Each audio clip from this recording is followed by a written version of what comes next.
Shalom, salam damai.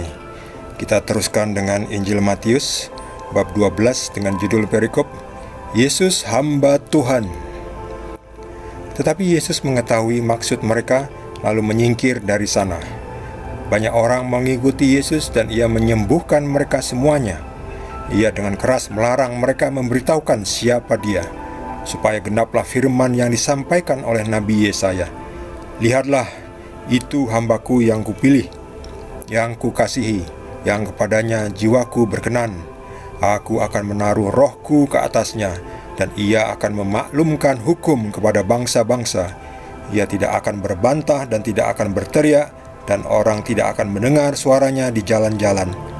Buluh yang patah terkulai tidak akan diputuskannya, dan sumbu yang pudar nyalanya tidak akan dipadamkannya, sampai ia menjadikan hukum itu menang. Dan padanyalah bangsa-bangsa akan berharap. Demikianlah sabda Tuhan. Yesus hamba Tuhan. Lalu Tuhannya siapa? Tuhannya ya Tuhan Yesus.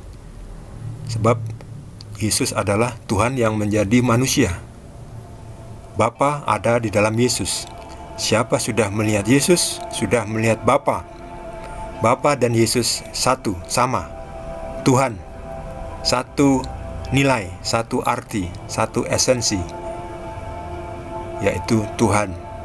Bentuknya beda, bentuknya dua. Nah, satu fisik, daging seperti kita, manusia, butuh makanan duniawi, makanan fisik. Dan satunya bentuknya roh, ada di mana-mana. Bapa ada di mana-mana. Tuhan Bapa ada di mana-mana. Meskipun Yesus waktu itu berada di Yerusalem, Tuhan ada juga di Indonesia. Tuhan ada juga di Amerika. Tuhan ada juga di Australia. Di Kutub Utara ada Tuhan Bapa. Jadi orang yang berada di Kutub Selatan itu sedang berdoa, itu Tuhan Bapa mendengarkan. Waktu itu Tuhan Yesus datang sebagai manusia, sehingga Yesus hanya bisa ketemu dengan orang-orang yang di sekitarnya itu. Seperti ini.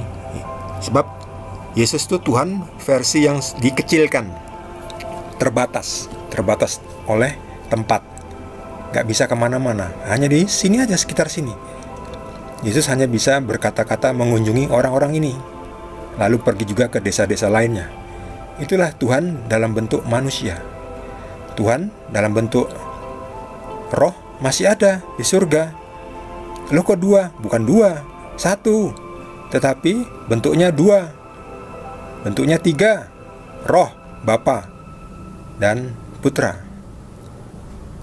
Roh itu adalah, Roh Kudus adalah rohnya Bapa, Tuhan Yesus. Tuhan Yesus nanti bergabung kembali dengan Bapa. Kenapa Yesus disebut dengan hamba? Siapakah hamba? Kita sering mendengar, sering melihat misalnya di TV ketika ada yang menyumbang. Ada yang tidak mau menulis namanya karena mereka ingin anonymous, atau tidak dikenal atau tidak diketahui siapa yang menyumbang. Tapi hanya ditulis hamba Tuhan, hamba Allah, hamba. Berarti manusia. Yesus juga seperti itu. Yesus manusia, makanya disebut hamba Tuhan. Ini dia, Yesus hamba Tuhan. Boleh juga disebut Yesus adalah anak manusia. Yesus adalah anak tukang kayu. Yesus adalah guru. Apalagi sebutannya. Yesus juga bisa disebut seorang pelayar, atau orang yang suka berlayar. Atau Yesus juga bisa disebut dengan apa, misalnya sedang membuat kue. Yesus seorang koki, membuat masakan. Jadi semua itu adalah sebutan sebagai manusia, kemanusiaan dari Yesus. Tapi Tuhan adalah juga Yesus. Yesus adalah juga Tuhan. Itu namanya sisi ketuhanannya Yesus. Contohnya, mana coba ini, saya sudah buat. Nah, ini dia. saya kasih perumpamaan. Ini nomor 1. Perumpamaan presiden yang menjadi supir truk. Kita kan punya presiden. Presiden itu kan penguasa. Langsung ke nomor ini nih, nomor 5 dan nomor 6. Jadi di dunia ini raja itu dinamakan apa? Misalnya di Indonesia kan tidak ada raja karena bentuknya bukan kerajaan. Jadi pemimpin yang tertinggi dinamakan presiden. Kalau di Inggris pemimpin tertinggi namanya Perdana Menteri, di Jerman namanya Kanselir. Kalau di surga pemimpin tertinggi namanya apa?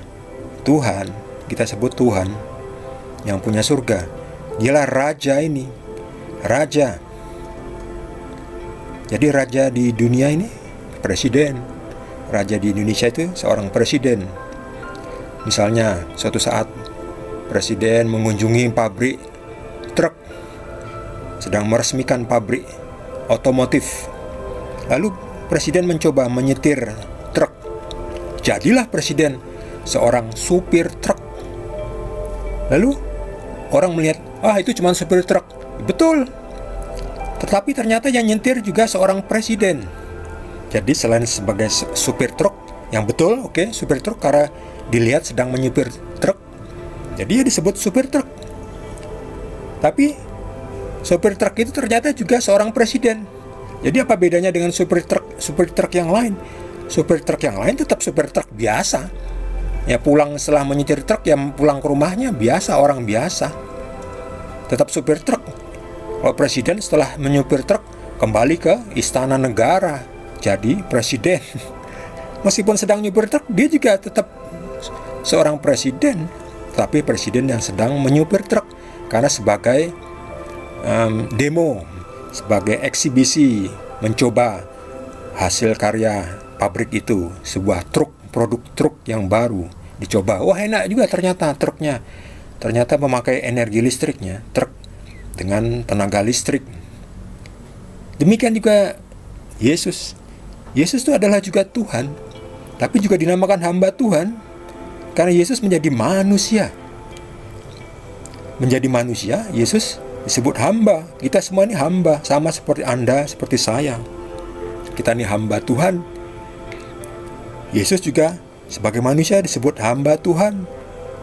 Tetapi Yesus juga adalah Tuhan. Seperti halnya tadi, sopir truk itu juga adalah ternyata presiden. Paham ya? Gampang kan? Memahaminya gampang kan? Jadi Yesus tuh hamba Tuhan, betul. Tetapi juga Yesus adalah Tuhan, betul juga.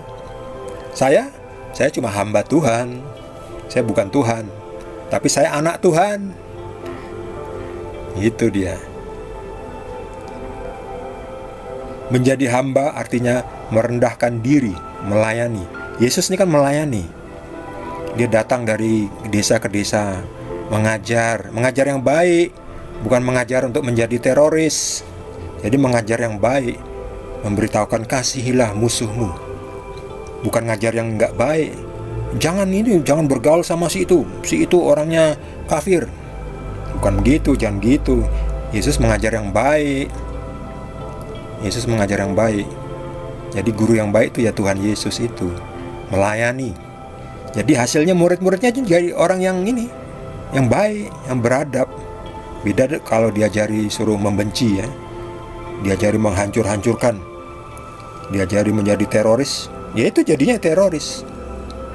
Kalau diajari baik, mengasihi, murid-muridnya jadi baik. Itulah sama seperti gurunya. Jadi sebetulnya yang bertanggung jawab itu adalah guru, karena guru itu mengajari ya. Itu dosanya besar sekali kalau seorang guru itu mengajari menjadi teroris misalnya. Wah, itu dosanya besar sekali itu yang gurunya itu ya. Murid-muridnya itu hanya melakukan apa yang diajari oleh gurunya itu. Untunglah kita punya guru yang baik, Tuhan Yesus. Nggak sekedar hamba, tapi juga adalah Tuhan. Nggak sekedar cuma supir truk, tetapi juga adalah presiden, adalah raja. Itulah Tuhan Yesus. Tidak hanya sekedar hamba, tetapi juga adalah Tuhan. Beliau, Tuhan Yesus, mau merendahkan dirinya, mau lahir di kandang domba. ada tidak Anda yang lahir di kandang domba? Paling tidak ya di rumah ya, rumah sendiri, di kasur yang nyaman, yang empuk. Ini Yesus di kandang domba. Mau menjadi sama seperti kita manusia. Itulah Tuhan Yesus, Tuhan yang benar. Dialah jalan, kebenaran, dan hidup. Dialah Tuhan. Siapa sudah melihat Yesus, sudah melihat Bapa, karena Yesus dan Bapa adalah satu.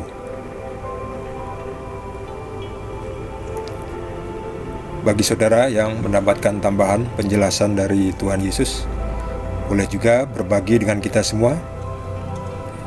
Bagi yang belum subscribe, jangan lupa di subscribe supaya channel ini cepat berkembang, dan juga di like supaya video ini bisa disebar ke lebih banyak lagi viewers. Kita akan ketemu lagi di video berikutnya dengan perikop berikutnya, masih dari Injil Matius. Terima kasih. Tuhan Yesus berkati kita semua.